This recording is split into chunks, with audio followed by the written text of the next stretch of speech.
Magandang umaga, ngayon po ay araw ng Lunes, January 29, 2024. Narito po muli ang update sa lagay ng panahon. Ayon po sa Pag-asa, patuloy pa rin po ang pag-iiral ng malamig na hangin o northeast monsoon at nakakaapekto ngayon sa ating bansa. Samantala, isang low pressure area ang nasa labas ng ating Philippine Area of Responsibility na kung saan ang trough o extension nito ay nagpapaulan na po silang bahagi ng ating bansa. Mababa naman sa ngayon ang tsansa nitong pumasok ng ating Philippine Area of Responsibility at mababa rin ang tsansa na maging bagyo.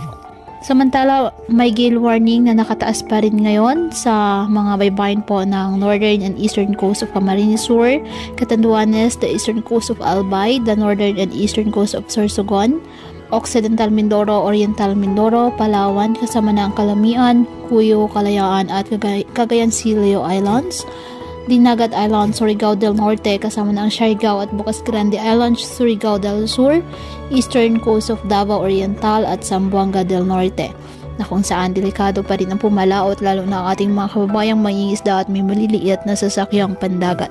Ngayong araw, ang trough ng low pressure area ay nakakaapekto na sa Davao Region at Sac-Sargent, kaya asahan ang maulap na kalangitan na may kalat-kalat na pag-ulan at thunderstorms. Apektado naman po ng amihan ng Cagayan Valley, Cordillera Administrative Region, Aurora, Quezon, Bicol Region, Eastern Visayas at Caraga.